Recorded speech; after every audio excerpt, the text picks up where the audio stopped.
Hello and welcome back. I'm Nicole, a cottage witch, and today I'm doing a VR to Candy Soul and Soil. She made a tag called the Christmas Tree Tarot with 9 prompts, and instead of just doing them for decks, I'm going to be adding in books as well because I'm a bookish sort of person. So the first one is the Dusty Attic deck, a deck that feels like a dusty attic full of treasures and secrets. So for that one, I picked the Herbal Astrology Oracle. I'm not so into astrology, but this deck does feel like it's a bit dusty in tone and full of secrets. And by dusty, I mean like not dirty dusty, but there's something about the color palette that's a bit muted usually. And then of course I go and pick that one. This is maybe a better example. But it does feel like in the imagery, it's full of secrets. In the astrology, because that's not really my area, it's full of secrets. They're at least secrets to me. And in terms of the plants, because some of these plants I don't really know. Echinacea I know, lemon balm, but motherwort I know almost nothing about. And so that seems to me full of secrets that could be unlocked if I were to put in enough study, which I haven't in that case yet. This plant I don't even know how to pronounce. I don't know what it is. And this deck has a lot of plants like that, and I'm very interested in herbalism. So for rose, I feel like maybe I've discovered some of the secrets of the plant because I've learned enough. I've learned a bit about it. It never feels like enough. Yeah, this is the deck to me that feels like a dusty attic full of treasures and secrets. Because plants to me are treasures.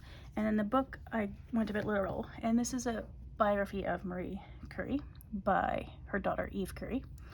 And it's an extremely old book that you might find in an attic. Like, look at this, 1938. There's somebody's book plate there. The pages are a bit on the delicate side.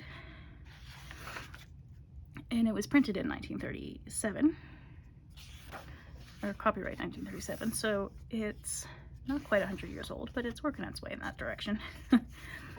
And it's a little bit dusty. I have read it. It's beautiful. The pages are like, I don't know, they've just got a feel of a textured feel that you don't really get anymore. And it's beautiful. I mean, it's not an unbiased biography because it was written by her daughter.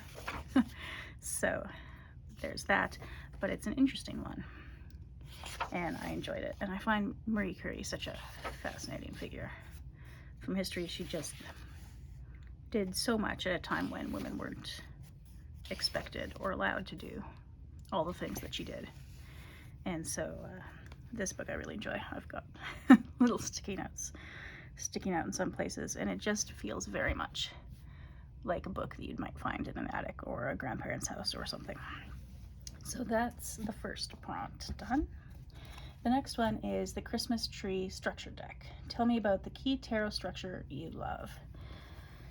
So I like a lot of different structures. I tend to use RWS more than most just because that tends to be what's available more than most.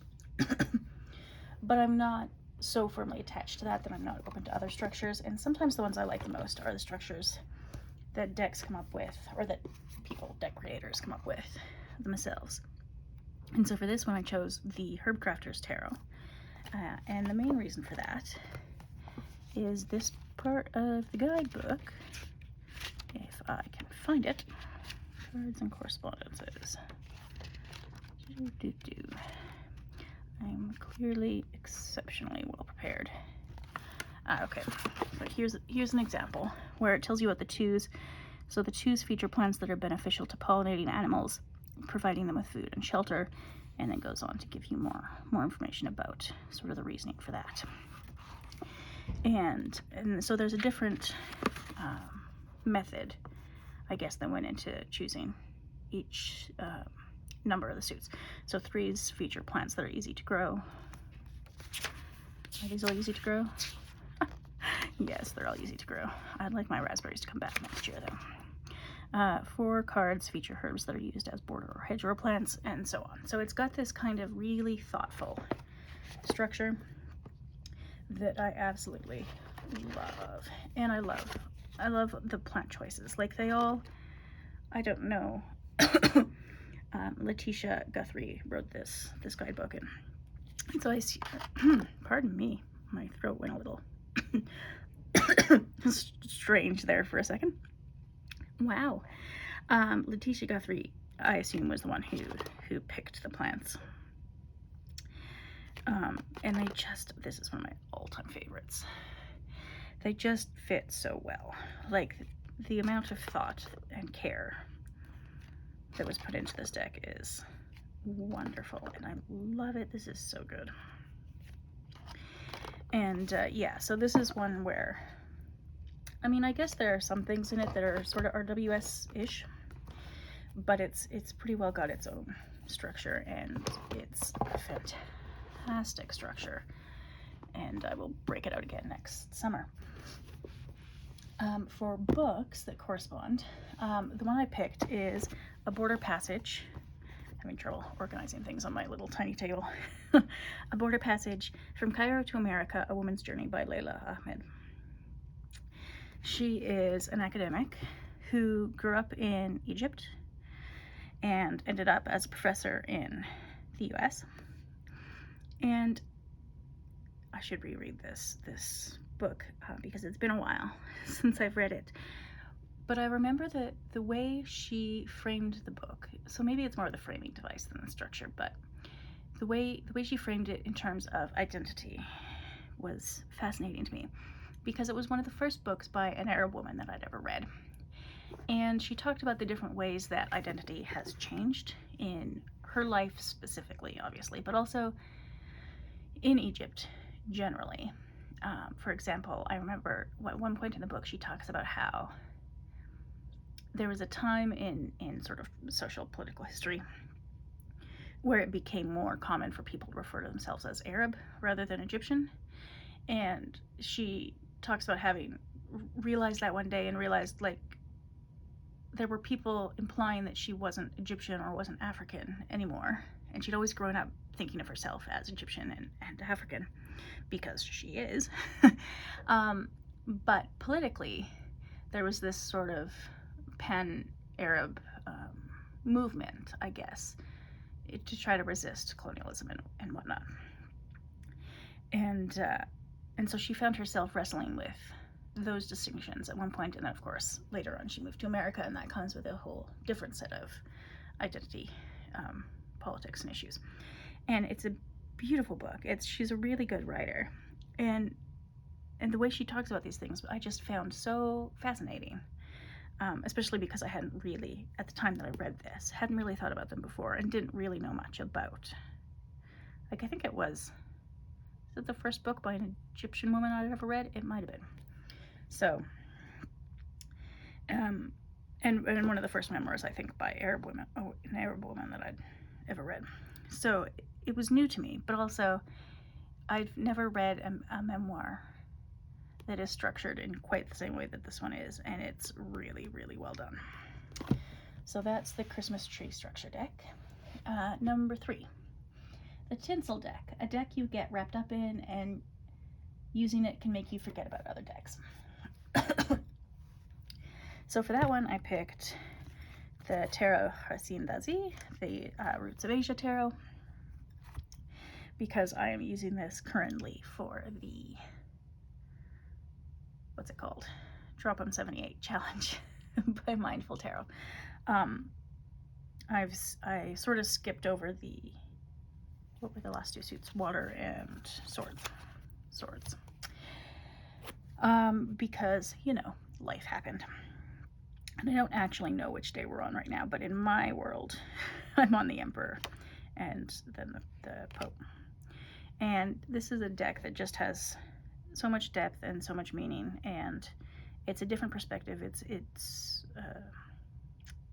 takes that sort of Buddhist worldview for the tarot, and yeah, so I keep thinking about it and going back to it, and obviously during the drop from 78, you're meant to use one deck to the exclusion of all others, which I don't really do. I still use other decks during this time of year, but this is the one that I'm mostly, my main focus is on. And I do keep going back to it. And the reason I've picked it for the drop from 78 is because I wanted to spend even more time with it. The book I picked for this is a book that I read years ago, which is The Memory Illusion by Julia Shaw, who is a fantastic author. And, pardon me, it's such a, I don't know, I keep using the word fascinating for things, but it's a fascinating book. It's kept my attention years after I've read it, and I keep thinking back to it because it changed the way I understand memory, because memories are really not as stable as we think they are and as reliable as we think they are. And when you think you remember something, you're so sure that you remember it correctly, and yet some of the studies she talks about in this book show so clearly how unreliable people's memories are, even when they are 100% sure their memories are accurate, but they can be proven as inaccurate. It's just fascinating. And it's a book I keep thinking of because memory is so central to identity, and also in, you know, the world of alternative news and all this sort of nonsense. The way people view the world varies so widely, and what people think they remember about things varies, but you get really emotionally attached to your memories, obviously. But the ones that you are emotionally attached to and revisit the most often are actually the most vulnerable to alteration, because memory and imagination are very closely linked in the brain. And so anyway, I'll stop babbling about this book, but it's really, really good. As books by, is she a psychiatrist or psychologist? Lectures in criminology, forensic psychology. She's a really good writer. Like, it's not a overly technical book that you sort of have to slog through. It's really easy to read, and the things she talks about are absolutely fascinating to me. Okay, the Bubble Deck. Bubble Deck, that's such a funny word. A deck that keeps rolling around and turns up over and over in your practice as you reach for it all the time. Okay, so things I keep coming back to. I will always, forever and ever and ever, keep coming back to the Gentle Tarot. It's my all-time favorite deck. Literally, if I had to pick one deck, it would be this Gentle Tarot in a tin. It was one of my earlier tarot decks. It's got a little dent in it now because it's traveled with me some. But I love it so much. It's so beautiful. Everything about the production quality is beautiful. So as a sensory experience of using the deck goes, it's fantastic. It's also in the same order because I'm using it with the Roots of Asia deck because I used it last year for the Jeroboam 78. And I love Mari's artwork. I just love it. It is very gentle and soothing. Sometimes also, I mean, it can be challenging, but in a very gentle, hold your hand as you go sort of way. And sometimes that's what I need. And there's joy in it, and there's a lot of, it's very nature-based, which suits me very well. And yeah, I will always love this deck. Can't imagine it ever not being my all-time favorite. I would be amazed if anything ever topped this one for me. One book that I keep going back to is the Harry Potter books. So Harry Potter et les Reliques de l'amour, terrible with the R's, apologies to all French people out there, is a book. I'm listening to the audiobook of this right now, and I'm finally at the place where so I can read this in French, but my reading level is higher than my listening comprehension level, so I've been working on that. And I'm at the point now where I can actually read it listen to it, without reading it alongside and understand things that are happening. It used to be that I had to listen and read at the same time to understand what was happening because my reading comprehension level was higher, because I read obsessively. But I really wanted to improve my listening comprehension. And so I'm really happy that I'm at the point where listening through this audiobook, I'm understanding everything that's happening. I mean, I'm sure there's some nuance that I'm missing, and I know there are words I miss, but everything that's happening I understand. It's very rare that there's like a whole phrase or sentence that I don't understand. Very rare. So that's exciting. I'm very happy about that. And I've also got these books in Arabic now, which are well above my reading level, but I just enjoy them so much and have for so many years that I keep going back to them over and over, and they've become my language learning sort of curriculum, I guess, now.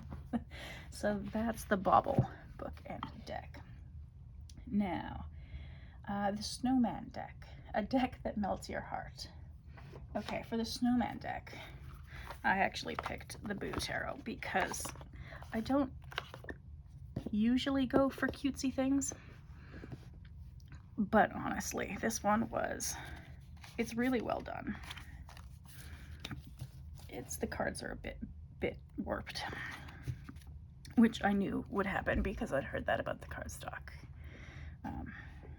beforehand. But I mean, look at that. Is that not the cutest thing you've ever seen? I cannot handle how cute this deck is. It's so sweet, but also has a lot of depth and is very moving. Like, that's just the sweetest. How can you look at that and not have your heart be a little bit melted? Adorable. Ooh, how's that upside down? So yeah, this is a cuter than cute deck, which is not usually my style. Somehow I've got reversals in here. I never have reversals. Why does that happen? Just reshuffled things funny at one point. Oops. But yeah, this deck stole my heart, and it melts my heart again every time I see it, because look at that. Like, I've never wanted to hug a little ghosty before. But in these cards I do. So this is the deck I picked for the Snowman prompt. And I'll have to fix the reversals, so that's fun. The book I picked for this is another style that I don't usually go for, because it's Aristotle and Dante dive into the waters of the world. Ooh, this is not the first one. Aristotle and Dante discover the secrets of the universe. This one I haven't read yet. Well, I started reading it, and then I'll get to that in a second. I meant to grab the first one, which is Aristotle and Dante discover the secrets of the universe, because it is one of the sweetest, tenderest books I've ever read. And I remember distinctly thinking, as I got to the end of it, that it's the sort of book that would be a Hallmark movie, like that sort of sappy, sweet nonsense, if it was written by anybody else. So, we'll have to push that up. Benjamin Alire. Sáenz. Spanish names are not my strong suit, sorry. Did an incredible job, and it's such a beautiful book. And in anybody else's hands, it would be like sappy and saccharine and not really my thing. But in his hands, it works so wonderfully. And so this is the second one, which I actually haven't read yet. Well, I started reading it, listening to the audiobook, because Lin-Manuel Miranda narrates them and did a really good job with the first one. But I don't know I know sometimes other people have had this problem where, you know, when you read a first book and you love it so much and you don't want the second one to not live up to your expectations of the first one. That's my fear with this one.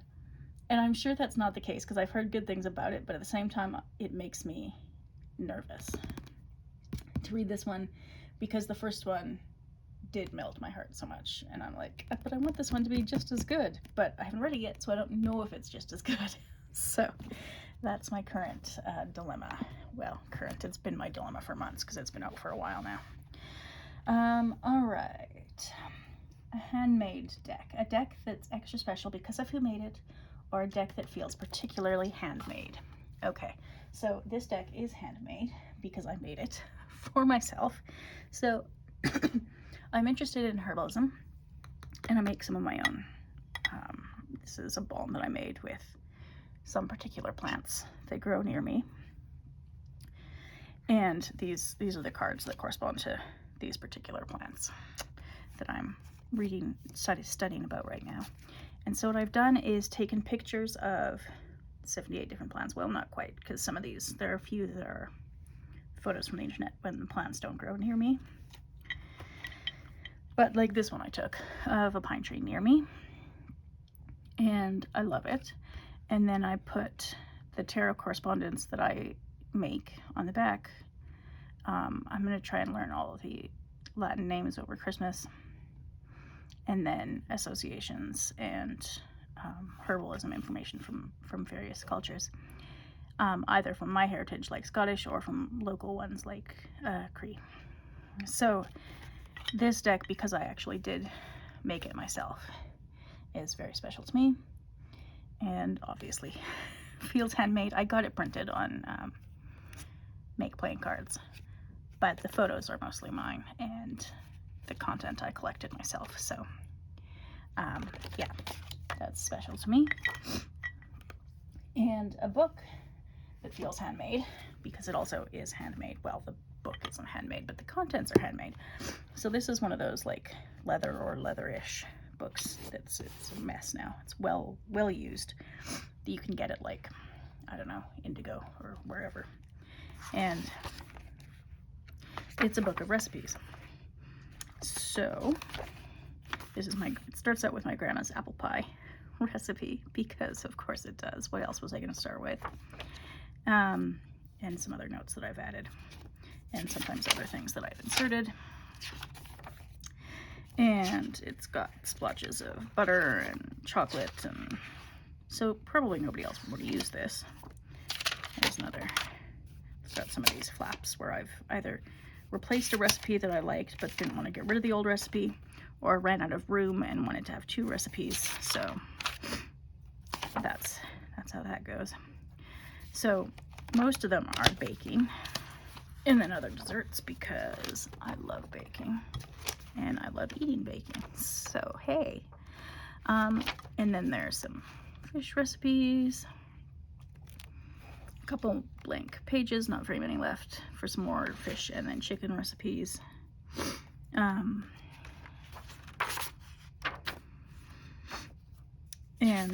Yeah, just all sorts of things. Then beef recipes. Oh, and these are a couple I put in from my grandma. These are ones that she wrote. So I actually just taped those in. These are the beef recipes.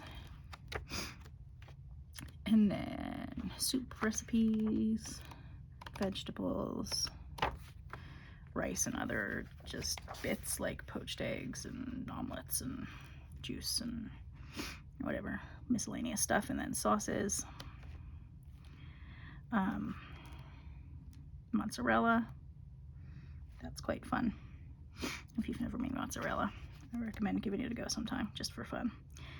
Yeah, different sauces and like spice mixes and things, taco seasoning, and then jams and other canned like salsa, things like that. And then I've got my table of contents in the back, so I can find what page things are on, and then just other baking and cooking notes for myself. Ooh, probably shouldn't put the names of people, but I've got lists of names of people and what they like people that I work with and stuff. Yeah, it's almost full. It's only got a few blank pages left, and then I'll have to get maybe another one, or I don't know. But this is a book of basically my all-time favorite recipes. All right, the Mistletoe deck, a deck that makes you think about love in the holiday season. Okay, so I don't have any like love or relationship type decks specifically, so I went on a slight tangent with this one, And so it's about something I love during the holidays. And for the last couple of years, during the holidays, I've read The Lord of the Rings. And I have The Lord of the Rings Tarot. So, this is by S.A. Fikes? Not sure how you say his name. He's on Instagram, or he or they or whomever, I don't know. This person is on Instagram. And it is the best tarot, Lord of the Rings tarot I've ever seen. It is not like direct images of people from the movies, but it's close enough that you know who the people are. But it's also got some people from the books, which is very cool. Like, Tom Bombadil is in here. But that's clearly inspired by the movie, as is that. So, there's a bit of both, and I think it's really well done. I really enjoy this deck, and I don't know, I love Lord of the Rings, and I know there's another Lord of the Rings deck and another Hobbit deck kicking around, but this was the one that just works for me. Like, that's adorable. And some of the cards do sort of go together as a matching set. Some of the kings and queens of the court cards are really well thought out in that regard too, like their partners in the books. I like that Judgment card a lot. Grey Havens. Yeah, so that's the Lord of the Rings Tarot, which I am a fan of, because I'm also a fan of the books and the movies. I love all of it. Less so the new Rings of Power, is that what the series is called? I started it because it's on Amazon Prime dubbed in Arabic. So I started watching it, and it didn't hold my attention. So I haven't finished it. But this Christmas, I think, because I'll finish the 7th Harry Potter book soon, I think I'll start these next. So I listened to them last Christmas, and at that point, my listening comprehension level was still more so-so in French, where I missed some of the things that were happening. And these books are harder to read than Harry Potter. They're just more difficult language. But I feel like now I'm at the point where I can listen to Harry Potter and understand it. I might try. Well, at some point, I'm sure I'll listen to these again in French. But I think this Christmas, I really want to just read them. So this might be my taking it home on the plane book for Christmas, because I love it so much. All right. So that's my mistletoe deck about love and the holiday season. Which, whatever. It works for me. Okay, number 8. The Fairy Lights deck. A deck that sparkles. Okay. So these, excuse me. These kind of literally both sparkle. I am very much running out of space on this table. I don't know that you can tell in the video, but some of the sparkle seems to have worn off the sides. But it did have a bit of sparkle on it. And then the backs have this sort of, I don't know what that kind of gilding type situation is. And the fronts don't really sparkle, but they kind of like, that's not literally sparkles, but it's got a sparkly, shimmery quality in the actual art. I should put these down. And so this was the closest I could think of that I've got to a deck that sparkles, because the Boo Tarot was already taken by the Deck That Melts Your Heart tag. So, because otherwise I probably would have chosen that for this, because it literally sparkles so much. But this sort of more figuratively sparkles, I guess. And yeah, so this is, did I say what this was? Probably everybody knows, but this is the Moonchild Tarot, the Shadow Edition. So that is my Fairy Lights deck.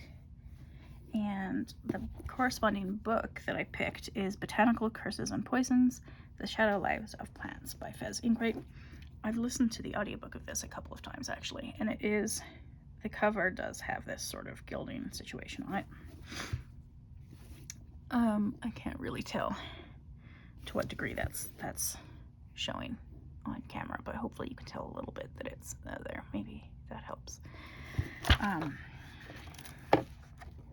And it does, to me, it kind of, I don't know, you could say it metaphorically sparkles in that it's held my attention well enough that even the plants I don't know much about, I find it captivating, this book and the information about these plants that are all either poisonous or have some connection to poisonous things, like rhubarb leaves are poisonous. But I love actual rhubarb. And I don't know, I find it such an interesting book that the content is sparkly enough that it grabbed my attention. So that's what I'm going with for decks that sparkle. And then the tree topper deck is the last prompt, and that is, tell me about your tree topper and find a deck that reminds you of it. So this is my tree topper. I just have a little mini tree because I have a little mini apartment. So I don't have enough space for a big tree because that would take up like the entirety of my living room. So I have a sparkly star tree topper, and I don't really have any more sparkly decks. I've clear run out of sparkle, so I can't go literally. So I'm going more in the star, moon, and night sky direction for this prompt. And this one is Earthly Souls and Spirits, Moon Oracle. And this one I just got around about Halloween. There's a siren or an alarm or something going off outside, if you can hear that. I don't know. And there are some stars. Stars do feature a little bit in this deck, not as much as the moon. The moon is more central, but you know, there are a lot of like night sky situations. Witch under the moon and stars in this particular deck. So this is my starry night sky sort of deck, which does not literally sparkle as much as my star tree topper, but does have a lot of stars that feature in it, and I love it.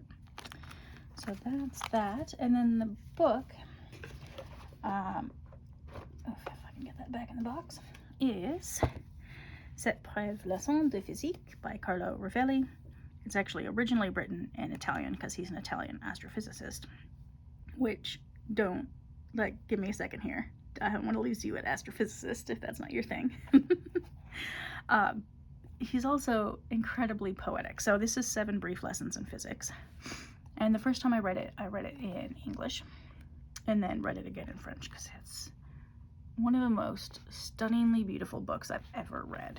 It is remarkable. He's like an old-fashioned philosopher poet where he knows a lot about astrophysics, obviously, because he is a physicist. But he also has a very poetic way of looking at the world and explaining the world. And so when it says 7 brief lessons, they are very brief, and yet he explains them really well. But they're also, his writing is gorgeous, and that I'm not good enough at French to know if the French translation is really high quality, but the English translation is exceptional. Like, I don't know, I've never read the original Italian, but the English one is so stunningly beautiful. So even if physics sort of puts you off, if you are interested at all in the natural world and the night sky, this little book, and there is an audiobook version in English as well, is just one of the most beautiful things I've ever read in my life. It's amazing, and I highly recommend it. Highly recommend it to anybody who's at all interested in the way the world works, or just wants to read an astonishingly beautiful book. So that's that. That is my Christmas tree tarot and books video. If you've made it this far, thank you for watching, and thank you to Candy, Soul, and Soil for coming up with this tag. It was fun to do, and I'll see you next time.